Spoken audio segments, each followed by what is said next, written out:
భద్రాచలం అభివృద్ధి బీఆర్ఎస్ పార్టీతోనే సాధ్యమవుతుందని పార్టీ నియోజకవర్గ ఇన్ఛార్జ్ రావులపల్లి రాంప్రసాద్ పేర్కొన్నారు. భద్రాచలం పట్టణంలోని తెలంగాణ హరిత హోటల్లో శుక్రవారం నిర్వహించిన బీఆర్ఎస్ నియోజకవర్గ స్థాయి విలేకరుల సమావేశంలో ఆయన మాట్లాడారు. ఈ సమావేశంలో పార్టీ నాయకుడు మానే రామకృష్ణతో పాటు పలువురు నాయకులు పాల్గొన్నారు. ప్రత్యేక సమగ్ర ఓటరు జాబితా సవరణ ఎస్ఐఆర్ కార్యక్రమాన్ని దృష్టిలో ఉంచుకొని ప్రతి బూత్కు ఒక్కో పార్టీ కార్యకర్తను నియమించినట్లు రాంప్రసాద్ తెలిపారు. గ్రామ కమిటీలను ఏర్పాటు చేసి ఓటరు జాబితాను పరిశీలించడంతో పాటు స్థానిక ప్రజా సమస్యలను గుర్తించి వాటి పరిష్కారం కోసం కృషి చేస్తామని చెప్పారు. పంచాయతీ ఎన్నికల అనంతరం ఏజెన్సీ ప్రాంతంలోని గ్రామ పంచాయతీలకు కార్మికుల వేతనాలు, వాహనాల ఇంధన ఖర్చుల కోసం అవసరమైన నిధులు విడుదల చేయలేదని రాష్ట్ర ప్రభుత్వంపై ఆయన ఆరోపించారు.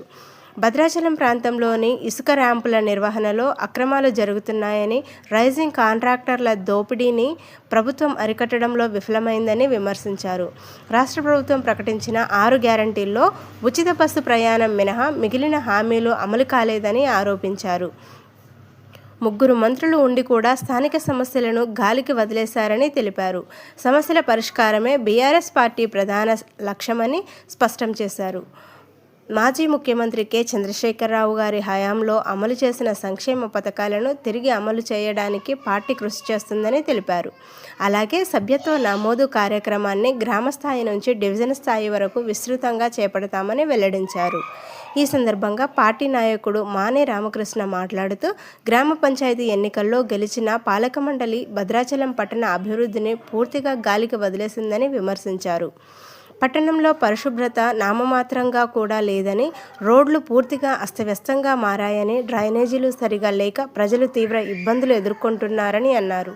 వీధి లైట్ల కొరత కారణంగా రాత్రి వేళల్లో ప్రజలు ఇబ్బందులు పడుతున్నారని, వీధి కుక్కల బెడద కూడా రోజురోజుకు పెరిగి ప్రజలను భయాందోళనలకు గురిచేస్తుందని ఆరోపించారు.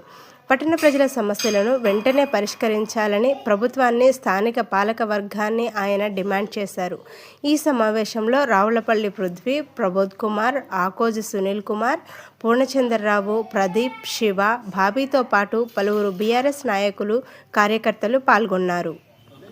ఖచ్చితంగా మేము ప్రజలకి అందుబాటులో పథకాలను తీసుకెళ్ళి మళ్ళీ పాత పద్ధతిలో ఎట్లయితే ఉందో అట్లా ముందుకు పోయేదానికోసం బీఆర్ఎస్ పార్టీ పోతుందండి.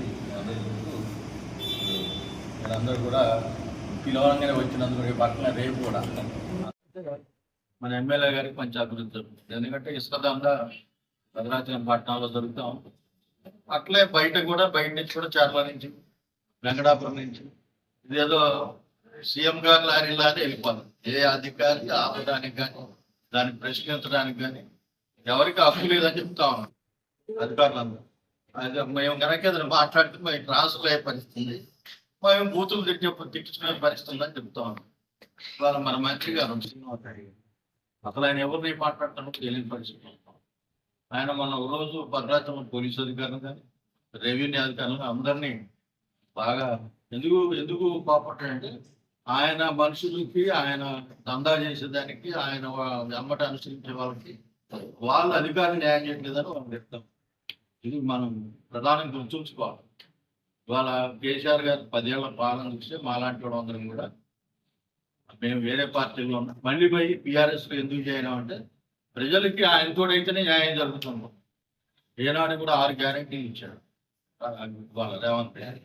6 గ్యారంటీల్లో ఒక బస్సు తప్ప ఏ గ్యారంటీ కూడా నెరవేర్చలేదని మేము చెబుతాను. గ్యాస్ కానీ, లేదా తులం బంగారం కానీ, లేదా మహిళలకి 2,500 కానీ, లేకపోతే స్కూటీలు కానీ, ఇట్లా అనేక వాగ్దానాలు చేశాడు. ఏ ఒక్క వాగ్దానం కూడా ఇంతవరకు అమలు చేయలేదు రేవంత్ రెడ్డి అని. ఒక్క ఇసుక మాఫియా మట్టి రోజు మీరు చూస్తాం 1000 లారీ పోతాం. మళ్ళీ స్టార్ట్ అయింది. ఇప్పుడు ఈ వర్షాకాలం వస్తుందని చెప్పి ఉద్దేశం తోటి ఒక్కొక్క ర్యాంకులు కనీసం 1,00,000 లారీలకి స్టాక్ పెట్టారు. రేపు ఈ వర్షాకాలం స్టార్ట్ అయిన తర్వాత ఇసుక దందాకి చేసేదానికి ఉన్న కాస్త నుండి పోతే వర్షాలు నిజంగా ఎవరికైనా బాగా ఆరోగ్యం బాగాలేకపోతే మన గ్రామాల నుంచి తీసుకొచ్చుకోవడానికి కూడా సరైన వసతి ఉండదు. అక్కడి నుంచి ఏదో మీరందరూ మీడియా సోదరులందరూ పోయి అక్కడ నాయకుడు 9 కిలోమీటర్లు బాగలేదని మీరు అందరూ టీవీలో తీసి పెడితే నిన్న ఏదో రిపేర్ అని బొక్కులను పెట్టి కొద్దిగా కంకర పోసి కొద్దిగా మిక్సీ పోసి దాన్ని ఏదో సరి చేస్తాం. అనేది అది అడగట్లా మేము. పర్మనెంట్గా దానికి చూసేది ప్రధాన రహదారి ఇక్కడి నుంచి మన చెండుపట్టు దాకా ప్రధాన రహదారి. అటు ఒరిస్సా పోద్ది, తర్వాత అటు నుంచి మహారాష్ట్ర పోద్ది, మధ్యప్రదేశ్ పోద్ది, అన్ని కనెక్టెడ్ రోడ్. దాన్ని వదిలేసారు పూర్తిగా, దానికి వదిలేసి ఇవాళ మరి ముఖ్యమంత్రి గారు ఏమనుకుంటారో, మన దగ్గర ఉన్న మన జిల్లాలో 3 మంత్రులు, ఈ 3 మంత్రులు కూడా కనీసం ఆ ప్రధానమైన విషయాలను కూడా ప్రభుత్వం దృష్టి తీసుకుపోయి దాన్ని పరిష్కారం చేసే వైపు దృష్టి పెట్టండి. ఎంతసేపు ఎవరి సంపాదన ఏంటి, ఎవరి కమిషన్ ఏంటి, ఎవరి పర్సెంటేజ్ ఏంటి, ఎట్లా దోపిడీ చేయాలని ఆలోచన తప్ప ఇంకొక ఆలోచన మన ఎమ్మెల్యేతో సహా అందరూ కూడా ఇదే పనిలో ఉందని నాకు ప్రధానం. ఇంకా ఎంపీ గారు గెలిచిన తర్వాత ఆయన ముఖం ఎట్టుంటే ఒకటో చూసి ఉన్నాడు మన దేశంలో. ప్రజలైతే చూడలేదు ఏ గ్రామం ఎంపీ గారు మరి ఒకసారి పోతే కనీసం గెలిచినాక విజయోత్సవ అంటే కాంగ్రెస్ ప్రభుత్వం పరిస్థితి అంటే ప్రజాపరిస్థితులు తిరిగే పని లేదు. ఎమ్మెల్యేలు ప్రజల దగ్గర పోయేది, లేకపోతే ఎంపీలు ప్రజల దగ్గర పోయేది. గెలిచిన సర్పంచ్ పరిస్థితి ఉందంటే వాళ్ళకి కనీసం అందులో ఏదన్నా కొద్దిగా పని చేద్దామంటే కూడా డబ్బులు లేని పరిస్థితి.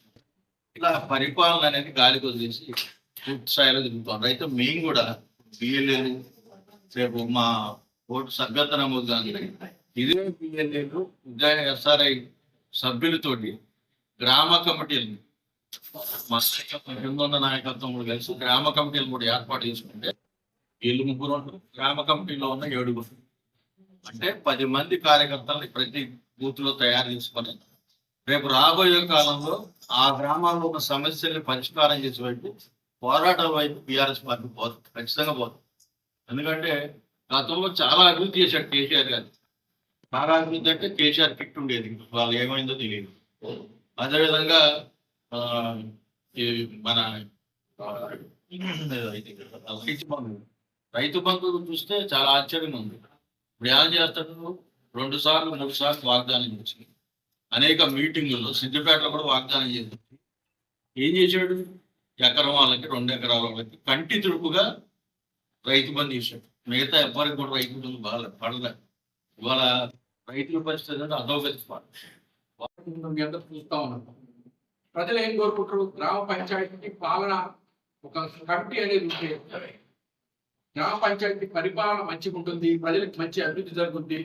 గ్రామీణ ప్రాంతంలో ఉంటే ప్రజలతో పాటు పట్టణంలో భద్రాచలం పట్టణంలో కూడా ఎక్కడ డ్రైనేజ్ వ్యవస్థ కానివ్వండి, పారిశుద్ధ పనులు కానివ్వండి, చిన్న చిన్న కరెంటు సమస్య కానివ్వండి, ఈ గ్రామ పంచాయతీ పరిపాలన సహజంగా నడుస్తున్న ఉద్దేశంతో ఆ గ్రామ పంచాయతీ ఎన్నికలు వచ్చినాయి.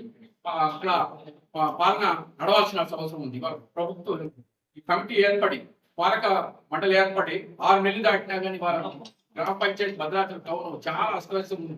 మేము ఆ యొక్క కమిటీని పాలకవర్గాన్ని విమర్శ కాదు, వాళ్ళని ప్రజలు ఏ రకంగా ఎన్నిక చేశారో దానికి అనుగుణంగా వాళ్ళు పనిచేసిన పాలకవర్గం ఇక్కడ ఉన్నటువంటి ఈఓ కావచ్చు, సర్పంచ్ కావచ్చు, పాలకవర్గం ఎక్కడేసిన కొంగడి చెత్త పెరిగిపోయింది. వర్షాకాలం సీజన్ స్టార్ట్ అయిపోయింది. వాళ్ళు చాలా విపరీతంగా ఇబ్బంది పడుతున్నారు ప్రజలందరికీ గ్రామ పంచాయతీ. మరి అలాంటి గ్రామ పంచాయతీ పాలన ఎందుకు సవ్యంగా శుభ్రంగా జరగటం లేదని మేము ప్రశ్నిస్తా ఉన్నాం. రెండవది వచ్చి మన గ్రామ పంచాయతీ స్థాయిలో ఏదైతే ఇక్కడ అభివృద్ధి పనుల కోసం కోట్లాది రూపాయలు నిధులు ఉన్నాయి. గ్రామ పంచాయతీ పాలకవర్గ సమావేశం జరుగుతూ ఉంటే ఏజెండాలో కరెక్ట్గా ఎక్కడ కూడా పొందుపరిచిన దాఖలాలు లేదు.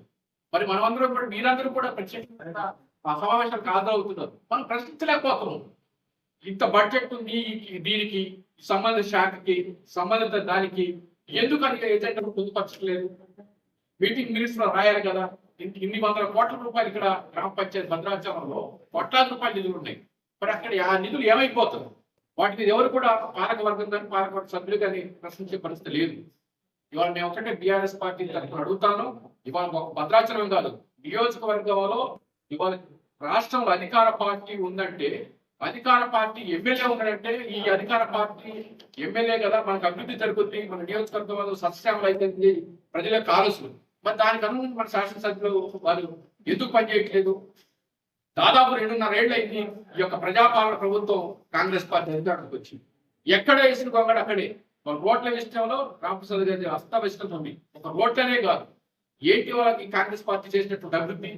మన ఎమ్మెల్యే గారు కాంగ్రెస్ పార్టీ చేసేటప్పుడు ఏం అభివృద్ధి చేయడానికి కోసం చేరారు? ఇప్పుడు ప్రజలను కూడా గమనిస్తా ఉన్నారు. కాంగ్రెస్ పార్టీ ఇచ్చినటువంటి గ్యారంటీలు ఎక్కడ కనపడే పరిస్థితి లేదు, వినపడే పరిస్థితి లేదు, ప్రజలకు అందే పరిస్థితి లేదు.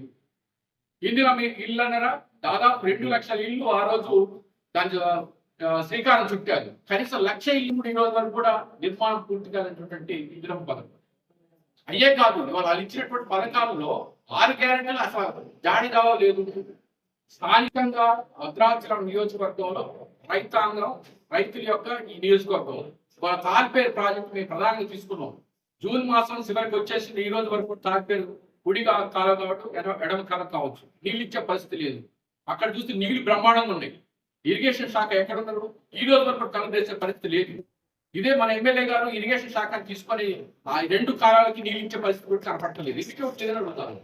ఎప్పుడు ఈ రోజు నుంచి చివరికి వచ్చినాం కానీ కనీసం నీళ్ళు ఇచ్చే పరిస్థితి లేదు. మరి నీళ్ళు ఇవ్వకపోతే ఈ రైతాంగం ఎప్పుడు నారు పోసుకోవాలి, ఎప్పుడు నాటేయగలరు? అంత పెద్ద ప్రాజెక్టు, దాదాపు పెద్ద మన తెలంగాణ రాష్ట్రం చాలా పెద్ద ప్రాజెక్టు, ప్రాజెక్టు. దాన్ని అడిగితే ఏదో కలవలు మాట చెప్తున్నాడు ఈ గారు. ఇది ఎట్లా చెప్పండి? చాలా దారుణంగా ఉంది. దీంతో పాటు రేపు మా కార్యక్రమం టీఆర్ఎస్ పార్టీ ఈ 2 కార్యక్రమాలు తీసుకుంటూ భవిష్యత్తులో రాబోయే రోజుల్లో పెద్ద ఎత్తున ఆందోళన కార్యక్రమం కూడా శ్రీకారం చుడతాం. టీఆర్ఎస్ పార్టీ ఎప్పుడు కూడా ప్రభుత్వాన్ని నిలదీస్తూ అడుగుడు ప్రశ్నిస్తూ ఉంటుంది. ఈ రోజు ఇక్కడ భద్రాచలంలో రేపు పెద్ద ఎత్తున టీఆర్ఎస్ పార్టీ ఆధ్వర్యంలో కార్యక్రమం కావచ్చు, ఎస్ఐఆర్ దాన్ని కావచ్చు, 2 కార్యక్రమాలు పూర్తయిన వెంటనే రాష్ట్ర నాయకత్వం మొత్తం కూడా రేపు సమావేశానికి వస్తారు. దాన్ని కూడా మీరు మాకు సహకరించి ఆ కార్యక్రమాన్ని విజయవంతం చేయడానికి మీరందరూ కూడా అందులో పాల్గొనాలని చెప్పి మీ అందరికీ పేరు పేరు పార్టీ మిత్రులు కోరుతా ఉన్నాం.